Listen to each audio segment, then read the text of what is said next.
Hi, amazing viewers. Welcome to Christianity over Islam with Shamoun. And on today's debate, female caller asks the tough Trinity questions. Let's watch this amazing video. When Jesus says, "Now I'm going to my God and your God." Yeah, my Father and your Father, my God and your God. John 20:17. Okay, let's break it. I actually, like, my friend took me to her Orthodox priest, and I asked him that question, but I wanted also your opinion. He says that because Jesus became a human being, he took the servant of, like, he took the form of a servant. Genius. He was right. So let me break down what he's trying to tell you. Jesus became man, became flesh. So because he became man, he became flesh. And he's not the Father, but he was sent to do the Father's will. He now relates to the Father in two different ways. So I'm going to break it down for you. Ready? Yeah. Okay, number one, as God, he's equal to the Father, having the same nature. But he became man, right?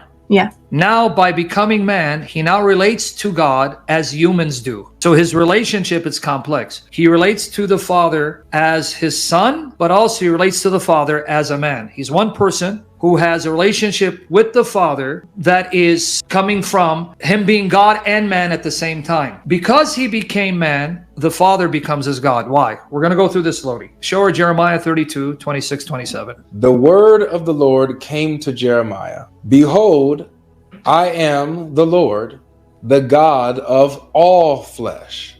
Is anything too hard for me? Now understand, if Jesus becomes flesh, meaning human, flesh, not the Father, that he becomes flesh to serve the Father, would the Father then become his God after he became flesh? What would the Father be to him after he became flesh? God. You got it. And where do we see that? Go to John 1. We're going to read who Jesus was and who Jesus became without ceasing to be God, because he's not God who became man and is no longer God. He's God who became man, remained God, and now he remains God, man. I'm going to show you that. In the beginning was the Word, and the Word was with God, and the Word was God. He was in the beginning with God. All things were made through him, and without him was not anything made that has been made. In him was life, and the life was the light of men. So this word is with God. This word made all things, gave life to all things, right? Yep, created all things. And this word is the one who brings you out of darkness, correct? Okay, now let's see what this word became. Read 14. And the Word became flesh and dwelt among us, and we have seen his glory as of the only Son from the Father, full of grace and truth. So if Jesus became flesh, because that's who the word is, right? Yeah. So if he became flesh and the Father is God, and if you're God, you're the God of all flesh, what would the Father become to Jesus? God. So why would you be shocked that Jesus, who's in the flesh, says, my Father is my God? So now he's going to open up John 20. Now we're going to look at it with greater depth. Okay, so now we know why he says, my Father, my God, right? Yeah. Because he's still in the flesh, right? Yeah. Okay, but I want you to catch how he expresses his relationship. Even here, he shows you the way he relates to God is different from us. Watch here. Jesus said to her, do not cling to me, for I have not yet ascended to my Father, or to the Father, but go to my brothers and say to them, I am ascending to my Father and your Father, to my God and your God. Okay, now here, notice he could have simply said, I'm ascending to our Father, our God, right? Why did he make it complicated? Why did he have to say, my Father, my God, your God? Why didn't he just say, our Father, our God? I'm not sure. I'm explaining it. Because even here, Jesus showing his relationship to the Father is unique and different. Yes, he's your Father because of grace, because of me. But he is my Father by nature, because I am his son. And yes, he's your God because of your nature as creatures. But he's my God because I chose to become flesh and make him my God. So my relationship to him is not identical to yours. You understand the difference? He's my Father in a unique and special way because I am his true son, who's always been his son, and he's always been my Father. You, on the other hand, are his children by grace and favor. And he's your God by nature because you're creatures. And if God created you, he owns you, he's your God. But he's my God by choice because I chose to become flesh and make him my God. Yeah, that makes sense. That's why he's distinguishing it. He could have just said, I'm sending our Father, our God. No, but he wants to show it. Look, He's my Father in a unique way. Yeah, it makes sense. He's always been my Father. I've always been a son. But you are his children by grace, by favor. And he is your God by nature because you are his creatures. But he is my God by choice because I chose to become flesh, knowing that when I become flesh, he would become my God. Now, let me show you the same chapter where Jesus says, God the Father is your God, but who else is their God? John 20, 27 to 29. See, why don't they read the rest of the story? Because right here in the same chapter, John 20, 27, 29. So reading down a little further, it says, Then he said to Thomas, Put your finger here and see my hands, and put out your hand and place it in my side. Do not disbelieve, but believe. Thomas answered him, My Lord and my God. So Adam Bakri, that same Jesus whom you sang, I'm adding words, I'm not Muhammad, said that the Father is God, but your Allah is a father to no one. He's Satan, and Muhammad is his dog. And here Thomas says, Jesus is my Lord and my God. I didn't add anything. So is Muhammad's God Jesus? If not, then Muhammad is in hell, burning under the feet of Jesus, because all of the Quran is Satan, and the true God is Jesus, Muhammad's destroyer. Thank you, Lord, for bearing Muhammad and saving Nuri from Allah. Thank you, Lord Jesus. So now you see in the same chapter, Thomas calls Jesus my Lord and my God, and Jesus blesses him. But this part is corrupted. Exactly. You caught it? So that part's corrupted, right? She got it, right? She's ready. She's ready, man. Hey, Nora, we're going to have you on next week. You're going to debate with me, all right? Yeah. You got it. So she got to see Muslims. You see what the true God does? He's giving her wisdom to see how stupid your religion is, and Muhammad is in hell. It's not you won't be able to understand what we mean by the Trinity, but you won't fully comprehend it, because the Trinity means Jesus is not the Father. And the Trinity means the Father is not the Spirit. And the Spirit is not the Son. Why? Because it's Trinity, tri. That's three. Unity. So they are three who are united. They are one. Yeah, I get it. I've heard some people explain it like you have your body, your soul, and your mind. Very bad now. Don't use that analogy, because you're still one person. But but the thing is, they actually said that like you have your body, your mind, and your like spirit. But imagine if those three were three different persons, but they were still you. Yeah. Well, you can. Yeah, there's not an identical God. If you say it that way, okay. But still, usually people use that to show that Trinity is one person. See, because I am one person who has a body, soul, and spirit, but there's not three me's. So that's why we don't like to use that analogy, because but if there's three persons, but if you're the mind, body, and soul are three different persons working as one, and it kind of Okay, we can. But now you understand here, Jesus is not the Father, right? Yeah, I do. Is he still flesh after the resurrection? I guess he's like a different type of flesh because he's transformed or something. But I guess he still is. He's still a man in flesh. The only thing that changed means his flesh is now incorruptible, meaning his physical body cannot be destroyed, cannot decay, cannot die. But he's still a man with a glorified physical body, and he'll never stop being a man. Yeah, it makes sense.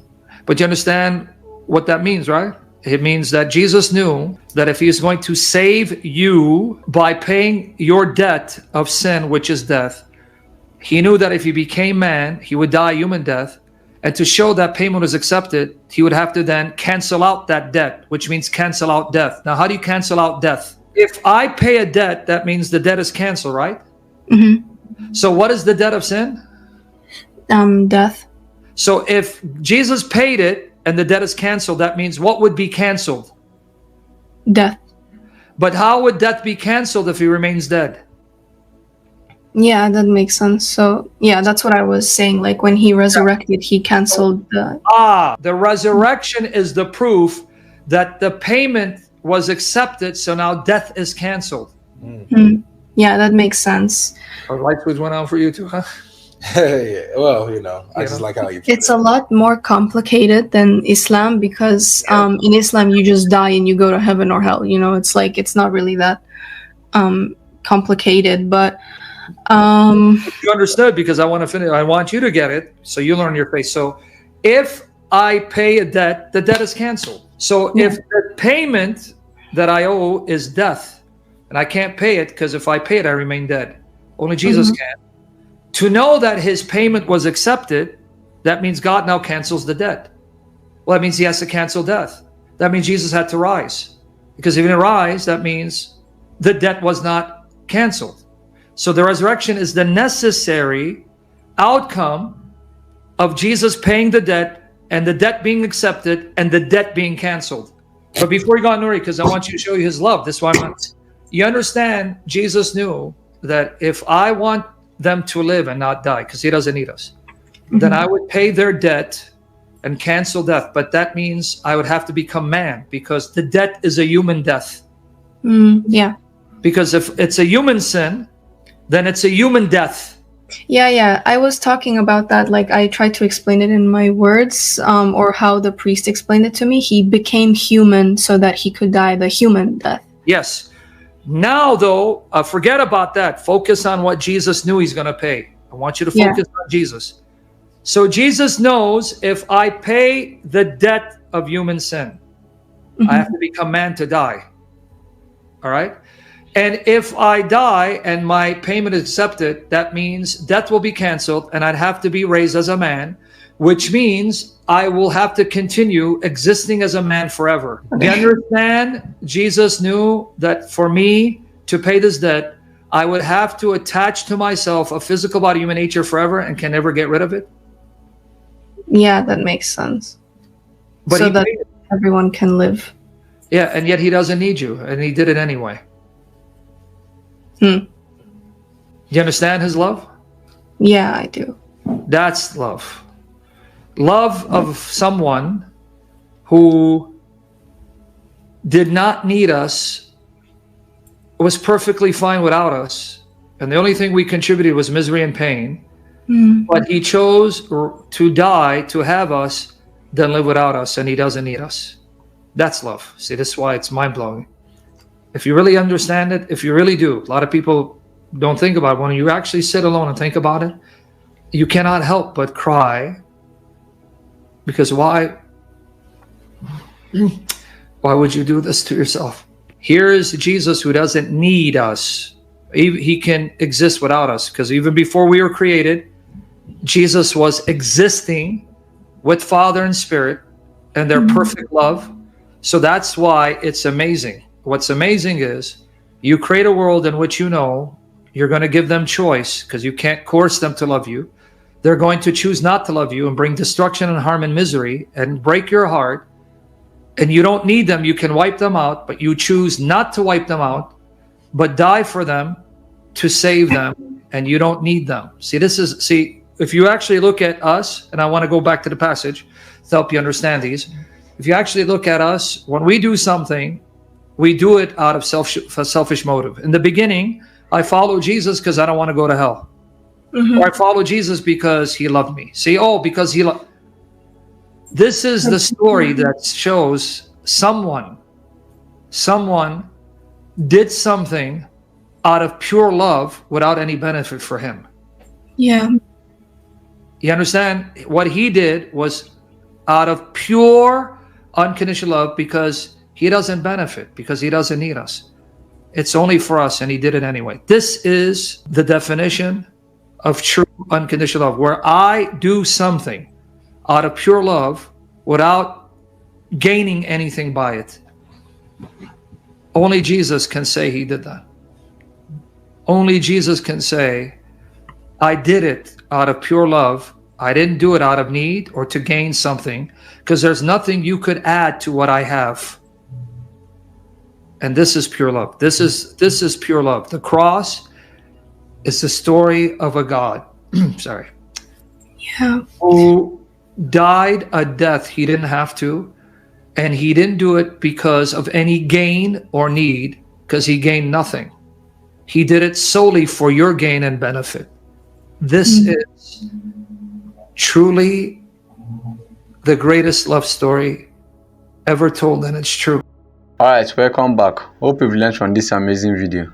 Please do it to like, subscribe to our YouTube channel, and share to your loved ones. In the debate, she came to find out that Jesus is the true Son of God. Where Sam started the debate with Jeremiah 33 verse 26, where God was speaking to Jeremiah that the word will become what? Flesh. Where Sam still goes on and still give her the book of John chapter 1, where it was written that in the beginning of the word, and the word was with God, and that word became flesh, letting her to understand that when Jesus was on earth, he speaks to God as Father because he was in the flesh at that particular time, and letting us to know here on earth that we, at his own privilege, he becoming the Son of God, that through him, by the mercies and the grace, that we are now called the Son of God, where it was written in the book of John chapter 1 verse 19. And so make it clear to her that even Thomas, the doubting Thomas that Muhammad was saying that he never believed that Jesus Christ is the Son of God, she came to find out